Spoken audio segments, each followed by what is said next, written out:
the ventricle system we have to cover, like lateral ventricle, third ventricle and fourth ventricle is for the day, and the CSF circulation is already been like taken class on. So, this particular fourth ventricle we will focus first, then we move to the third ventricle, because theoretically it is should be moving from third to fourth, but as per the exam importance and the clinical importance lies over, the fourth ventricle is much more important for us for examination. So, that is why we will be spending time 15 minutes on this particular fourth ventricle, 5 to 7 minutes on the third ventricle, then that covers up the content for the day. Now, we already have learned that the the neural system have the cavities which is present inside this particular content of the brain.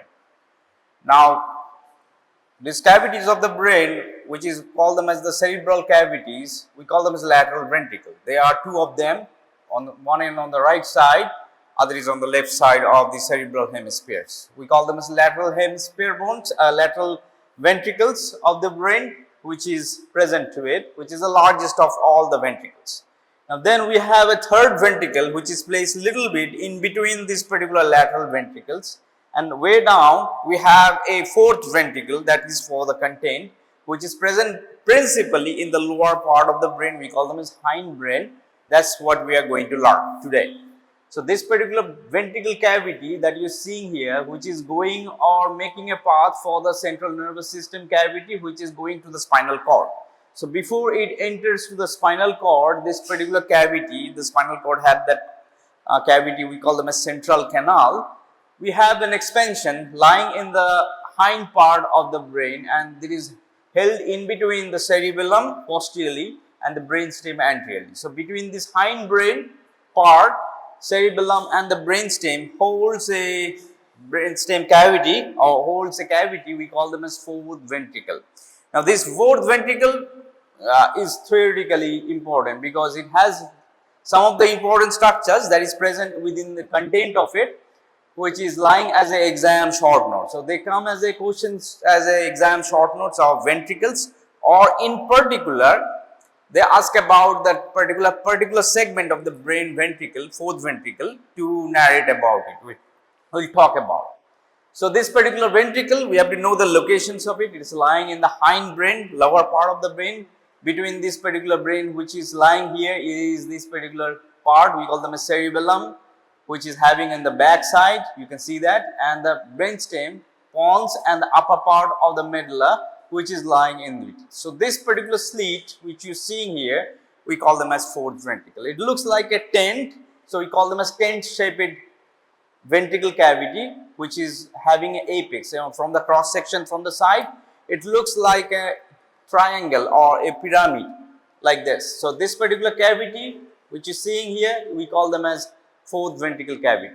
Now, this fourth ventricle cavity above is continuous with this particular channel, we call them as aqueduct. So, aqueduct of midbrain, which is communicating with the third ventricle eventually, which is having an upward communication. Downward, this particular fourth ventricle is continued to this particular cavity, which is present in the medulla oblongata, and then to spinal cord cavity, central canal. So, this continuity of this particular ventricle chamber that you have to know. Now, coming about the features. Now, as you can see, this particular space is an enclosed space. It has a floor that lies there, and this floor is carpeted by a epithelial cells, so we call them as ependyma.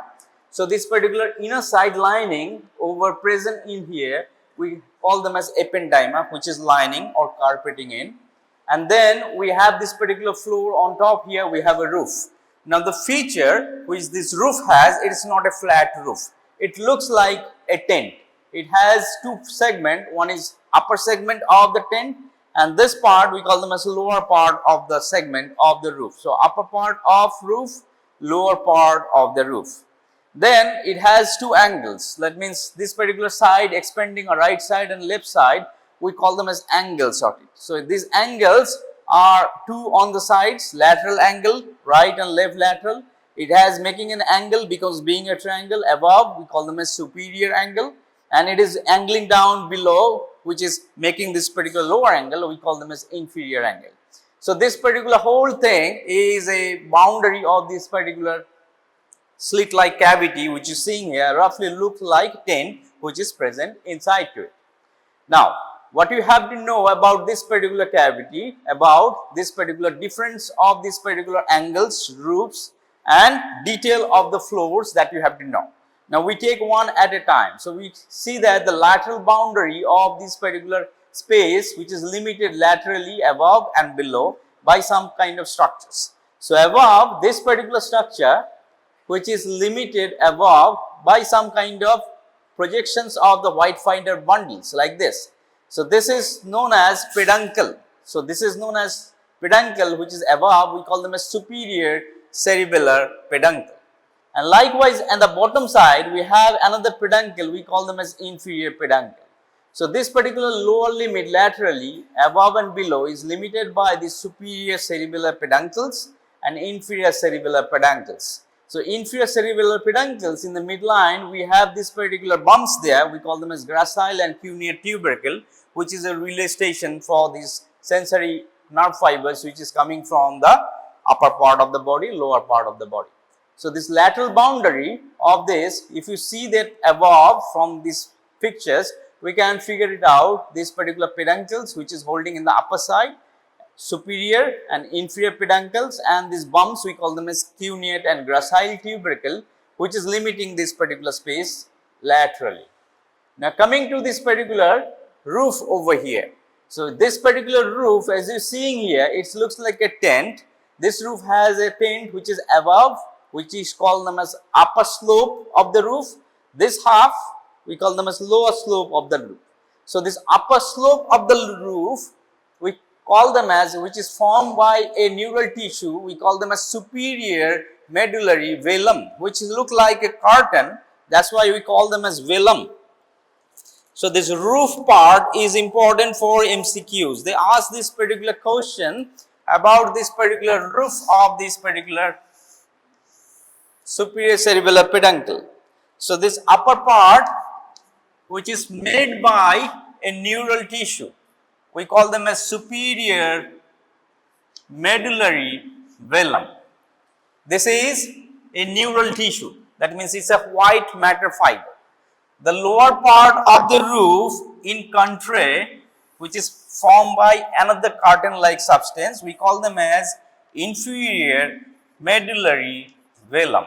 Now, this is non-neural structures and these are MCQs they ask about in the question, giving different choices, identify the tissue which is not non-neural or which is neural. Likewise, they can frame this part. So, this medullary velum, the upper part of the roof is formed by the neural tissue. The lower part of this particular roof which is known as inferior medullary velum is non-neural. These are MCQs, that is why I have highlighted. Other than this, does not have much of importance related to this particular velums. Now, from the roof we are going to the angles that we have talked. We have two lateral angles, right and left, one superior angle above and below. Now, this superior angle which is lying above, inferior angle lying below. Superior angle communicates with this ventricle above which is third ventricle through this channel, we call them as aqueduct of Sylvius. This is what you have to keep in mind. Aqueduct of Sylvius is a channel which is communicating between the third ventricle with the fourth ventricle. This is again an MCQ, the phrase in this particular part about aqueduct which is communicating between which ventricles. An inferior ventricle or inferior angle communicates with this particular cavity which is lying in the lower part of the medulla, which is continues down to the spinal cord, which is does not have any specific name. But aqueduct of Sylvius is very important for MCQs. Lateral angles which is important, which is present on the two sides of it, will be coming to it, which is communicating to the recess, will be coming to it, will be making an extended feature about this particular lateral angles.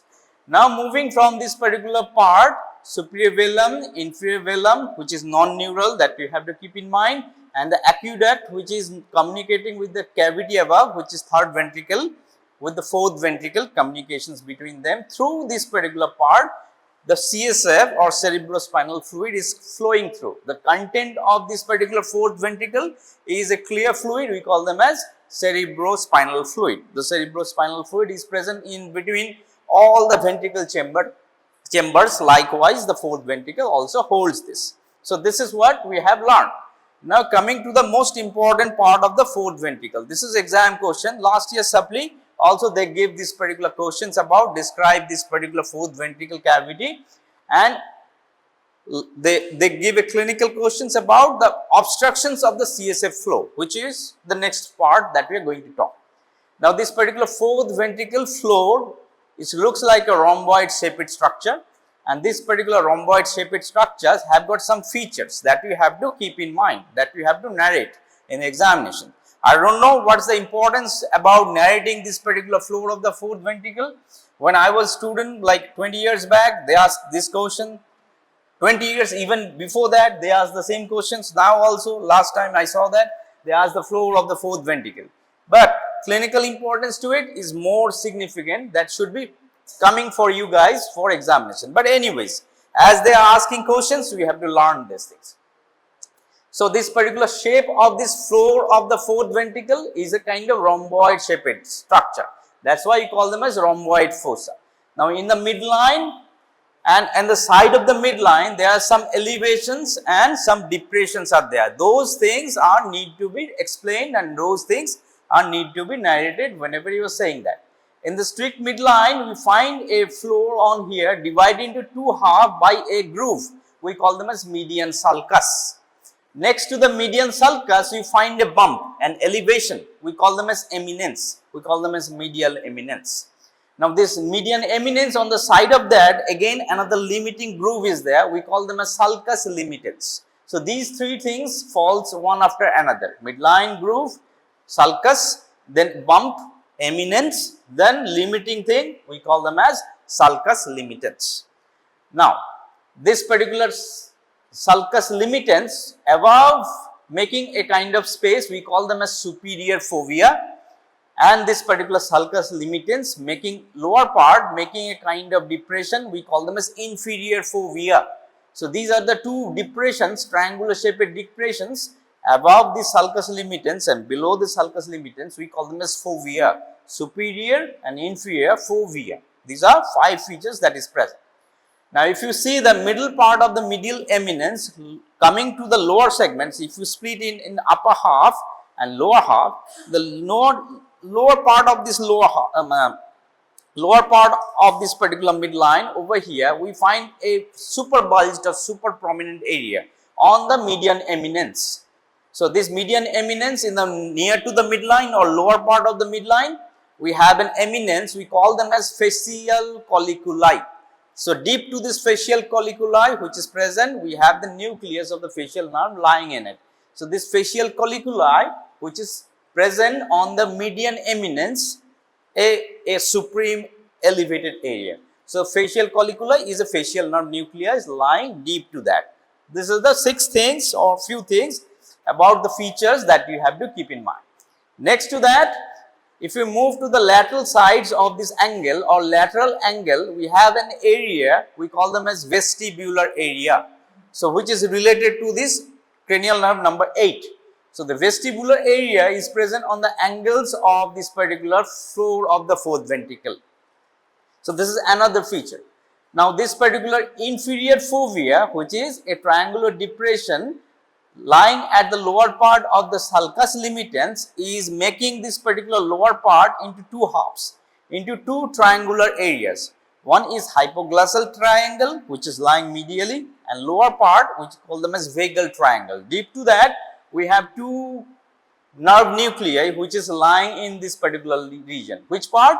Lower part. So, lower part of this fovea, somewhere over here, over this cuneate and gracile tubercle, little bit above to it, we have 2 triangular area, we call them as vagal triangle and hypoglossal triangles. So, these are the 2 triangle area which is present to it, and on the sides we have these 2 areas, we call them as vestibular areas. Now, other thing, this particular inferior angle which is making an angle which is going down to the medulla oblongata, this point we call with a special name on the floor, we call them as OBEX, Obex. Sometimes this particular Obex is given as an exam short note, Obex of fourth ventricle. So, this fourth ventricle Obex, that is why it is related to the fourth ventricle. You should be narrating the fourth ventricle details of it. So, this is about the features that is present in the floor of the fourth ventricle, which is your exam short note, 4 marks exam short note with a schematic diagram that you have to project in it. So, this is the summary of the floor of the fourth ventricle. You should remember some depressions of it, sulci depressions, these are the depressions, median sulcus, median eminence, sulcus limitans and foveas, superior and inferior foveas. This is the one side that you can narrate. Other thing about this particular areas, medial eminence have a bump, facial colliculi, and then lower part we have the hypoglossal triangle, then we have the vagal triangle. These are the important features to it. And then we have the obex which is present to it. Now the area prostrema, in physiology you may have learned about this area prostrema related to the organ which is outside the blood-brain barrier, which is accessible for the chemotherapeutic drugs. So, this particular area prostrema is lying on this particular lower part of the angle where this particular all this particular cuneate and gracile tubercle. On top of that we have a narrow area, we call them as area prostrema, which is outside the blood-brain barrier, can be reached through chemotherapeutic agents, and that is a place for controlling the vomiting center. So, if you can just like put some drugs to that particular area prostrema, work on that particular region, we can have a control over vomiting reflexes or vomiting centers. So, this is about this particular floor of the fourth ventricle. You can just like chart it down like this with a schematic picture about these features with labeling them properly, or you can narrate that at the floor of the fourth ventricle. It is your choice, but thing is that you prepare this because as it is surfaced in the last supply exam, it is high yield for your current exam which you are going to face in the university's exam is concerned. So, this is the floor of the fourth ventricle, that the features of it, the shape of it, that what you have to remember. Now, coming to this particular floor of the fourth ventricle to this particular clinical part. So, this is a kind of like same picture that we are seeing here. Superior colliculi, facial colliculi, medial eminence which is present over here. This part we call them as superior cerebellar peduncle which is coming to this particular region. Then we have this particular inferior cerebellar peduncle somewhere over there, cuneate and gracile tubercle. This point we call them as like lower part which is known as this particular like fovea, superior fovea, inferior fovea, this triangular area, vagal and hypoglossal triangle that you have to know. Vestibular area is near to the angles that is present to it as a features is concerned, and obex is this point where this inferior angle making an angle to lower side. So, this is about this particular views of the floor of the fourth ventricle which is seeing posteriorly because the cerebellum is removed from here and you are looking into it. It should be looking like this. Now, coming to this particular communications and the blockage of the communications of the fourth ventricle. This is important rather than the floor of the fourth ventricle to my considerations is concerned. Now, we call them as communications of the fourth ventricle. Now, fourth ventricle is communicated above and fourth ventricle is communicated below. At the same time, at the fourth ventricle is communicated laterally. There are three things that you have to keep in mind regard to fourth ventricle. So, this fourth ventricle is communicated with the third ventricle through a channel. This channel we call them as aqueduct or cerebral aqueduct of Sylvius. This is communications. The fourth ventricle is communicated below to the medulla oblongata with the unnamed channel which is continuous down with the channel of the spinal cord. This is what is very commonly visible or comprehensible for us. Now, what is not comprehensible for us is this is foramen Magendie and foramen Luschka. Now, these particular foramens are the important foramens which are gray for us. So, foramen of Magendie and foramen of Luschka, these two foramens through here fourth ventricle communicates to the space which is outside the fourth ventricle. That space we call them as subarachnoid space. So, this subarachnoid space which is lying to this particular region which is lying between the dura mater, during lying between the arachnoid and the prior mater. This particular space is the storage space for the CSF. So, the CSF comes from the lateral ventricle to this particular third ventricle, to this particular fourth ventricle, and then from the fourth ventricle it moves to the space we call them as subarachnoid space. Now, this subarachnoid space through which this particular fourth ventricle is communicating, we call them as foramen Magendie and foramen Luschka. Now, foramen Magendie is a midline swelling or midline opening, and Luschka is a lateral opening which is present on the sides of this particular fourth ventricle. Now, what do they do? Through this particular fourth ventricle, they reach out the cerebral CSF or cerebrospinal fluid to the subarachnoid space, and then it circulates through the subarachnoid space and roams around through this particular space. So, this is how the CSF is circulating. Now, this particular opening foramen Magendie and foramen Luschka, if by any chance if it is blocked, so that means the CSF cannot escape to this SAS or subarachnoid space. So, if they are blocked, no CSF is going through these subarachnoid spaces. That means they are trapped within these third ventricle, lateral ventricle and fourth ventricle, and they keep on building. So, this CSF production keeps on happening and accumulating without getting out to the subarachnoid space, and they are putting some compression pressures. So, this particular condition where we have increased cerebrospinal fluid pressure increase because of the obstruction, we call them as obstructive hydrocephalus, which is a variety because of the narrowing of this particular common thing.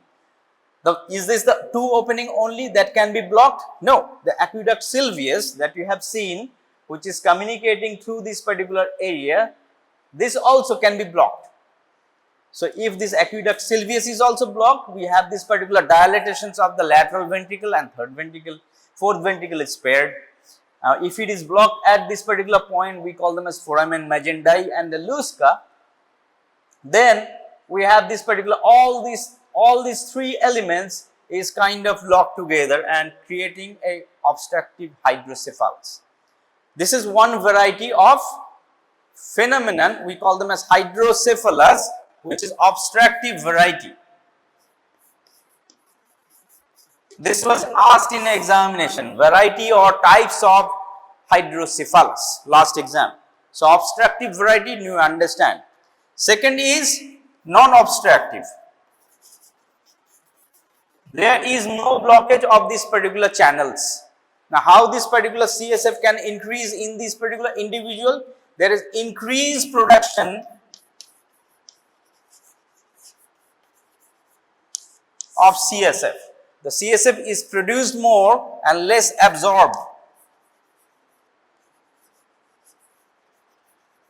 So, as a result of that, because of this increased production and less absorption, we have again rise of intracranial pressure of the CSF that can lead to another variety of this hydrocephalus. We call them as non-obstructive variety of hydrocephalus. So, this is what we ask you, or they ask about these questions about hydrocephalus, what it is, which is a kind of ventricle chamber dilatation because of the CSF pressure rise. Now, this particular CSF pressure rise is lying within the cerebrovascular system. It can be one variety of it, we call them as occlusions of the channels, which is known as the obstructive type, and other is non-obstructive type, which is known as open type. We call them as overproductions of the CSF that can yield to this. So, this is again another question they ask in examination, the floor of the fourth ventricle and types of the hydrocephalus, which is, I still believe that this sub-variety is too premature to ask you in examination, but what do we do if they ask in examinations? So, these two varieties of this particular clinical problem related to this particular rise of the CSF pressure that you have to keep in mind related to these particular parts. So, coming up together, so about this particular fourth ventricle, to summarize that you have to know the locations of it, where it is located, how this is continuous above and below, the boundaries to it which is related to the above boundary, inferior boundary, etc., etc. You have to know the roof, how this particular roof is forming, stretching between the superior cerebellar peduncle and the superior velum, which is the neural tissue, and inferior cerebellar velum, which is lying inferior medullary velum, which is non-neural tissue. The communications with third ventricle and down, and this recess, that is we are going to talk a little bit about some expansion. So, this particular lateral fourth ventricle, other than this particular rhomboid shaped structure, it has a little bit like expansions or a projections. So, couple of projections is laterally present. So, two of these particular projections are there, we call them as recess, lateral recess. One of them or two of them is present on the posteriorly or posterolaterally expanded, we call them as dorsolateral recess. And one of them on the medial, on the posterior side, we call them as medial dorsal recess. Just know the names of these particular expansions. If you can remember this, if you cannot remember these particular names of the recess of the fourth ventricle, just let go. Focus on this particular fourth ventricle opening and this particular areas of the floor of the fourth ventricle and these particular features which is lying to this particular floor of the fourth ventricle. Now, coming to this particular two entities, without telling them, it becomes incomplete about the ventricle system. Now, within this ventricle system, we have a capillary network existing to it. So, we have a capillary network, we call them as choroid plexus. Now, this choroid plexus is wrapped around these blood vessels or capillaries of the choroid plexus is wrapped around by a layer of meninges, and to be specific, a layer of the pia mater. So, a double layer pia mater which is known as stella choroidea, which wraps around the capillaries of this particular region, which is known as choroid plexus. So, choroid plexus is a blood vessel, and this blood vessels in the fourth ventricle comes from this particular artery, posterior inferior cerebellar artery. So, the posterior inferior cerebellar artery gives a branch which sub-branches and branches and becomes capillaries, and this particular capillaries enters to the fourth ventricle through the inferior velum. The inferior velum over there is a gap. Through the inferior velum, this particular capillary of posterior inferior cerebellar artery enters. Now, the name of the capillary we call them as choroid plexus. Now, this choroid plexus have a covering, has a shirt on it. The covering or shirt of the covering plexus we call them as stella choroidea. The shirt is made of double layer pia mater. So, these are all MCQs that you have to know. What do you mean by the choroid plexus? This is capillaries or blood vessels, comes from cerebellar arteries. If you do not remember this posterior inferior cerebellar artery, which is inferior, which is an MCQ of course, but for this time you remember this particular artery which is going to enter to this particular chamber of the fourth ventricle through the gap on inferior velum or inferior part of the roof covering, we call them as choroid plexus, and this choroid plexus is wrapped around by a pia mater double layer fold, we call them as stella choroidea. So, this stella choroidea and the choroid plexus, they enter to it. So, once they enter, what do they do? This choroid plexus, they produce this particular CSF. So, this CSF or cerebrospinal fluid, that is produced by something. The production house of the CSF is choroid plexus. So, these choroid plexus are present in all the ventricles, lateral ventricle, third ventricle, fourth ventricle, all of them they have the choroid plexus. What is choroid plexus? The vascular channel capillaries. What do the choroid plexus is wrapped up with? Stella choroidea. This is a universal thing. So, all these particular ventricles, they secrete or produce CSF. The CSF is produced from choroid plexus. What is a choroid plexus? Vessels. This vessels is having a covering to it. That covering which is coming from the meninges, we call them as stella choroidea. So, these are big names. We gets confused about these particular big names and these particular plexuses. So, these things they ask about in exam MCQs or questions about how this. So, this stella choroidea, you seeing these sagittal sections or side sections of it. This is the superior velum part. So, inferior velum has a gap over here. So, through this gap, this stella choroidea enters to this particular region and covers around within the stella choroidea. We have this particular plexus of the blood vessels which is present to it, and this particular thing produces this CSF.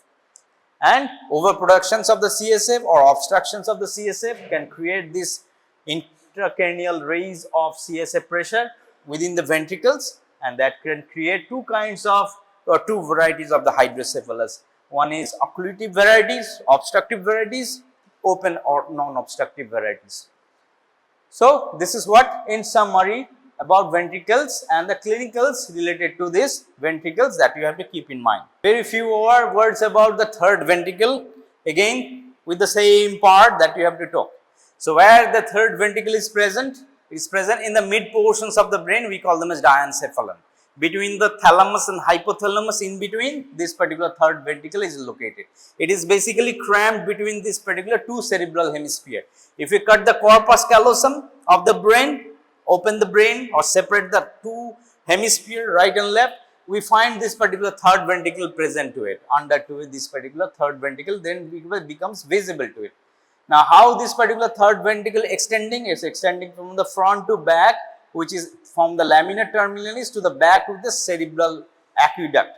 What do they contain? The same thing, we call them as CSF. And the communications of the third ventricle below with this particular fourth ventricle through aqueduct of Sylvius.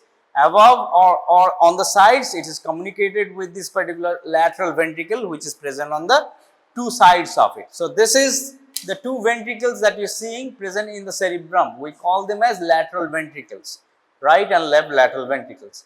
Between this lateral ventricle, we have a third ventricle. This is what we are seeing here, this third ventricle that we are placing here. Between this diencephalon or thalamus and hypothalamus. This third ventricle posteriorly, inferiorly communicated with this tract. We call them as aqueduct of Sylvius, which is communicating with the fourth one. That's what we just learned about, fourth ventricle. Fourth ventricle is communicated below with the central canal and on the sides with this foramen Luschka and posteriorly by the foramen Magendie to the space we call them as subarachnoid space. Subarachnoid space have got cisterns or some expansions, we call them as recess of the subarachnoid space. So, that drains to that particular part. Now, for now we are focusing on this particular structure of the ventricle channel, we call them as third ventricle. So, this particular third ventricle is present between this part. This is the anterior part, this is the posterior part of the third ventricle, this is the roof which is lined by the ependyma, this is the floor of the third ventricle, which is limited by this optic chiasm, tuberous cinerarium, the stalk of the pituitary, then mammillary bodies, and then we have this particular midbrain portion, stectum part, which is coming in this particular region. So, third ventricle basically have got two lateral walls. These are the lateral walls we are seeing here, thalamus and hypothalamus, above and below. It has an anterior wall, this is the anterior wall. It has a posterior wall, this is the posterior wall. And this has a floor, this is the floor. A roof, this is the roof. So, we go deep dig into this particular parts.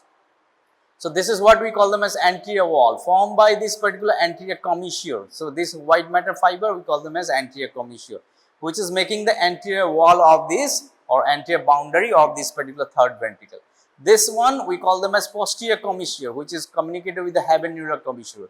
So, anterior commissure and posterior commissure, to be short, we can remember limiting the anterior wall and the posterior wall. Lateral wall is limited by this thalamus above and hypothalamus below, and then we have the floor formed by the optic chiasm, infundibular of tuberous ciliarium, mammillary bodies, etc., posterior perforated substance, and this midbrain tegmentum part which is lying here making the floor.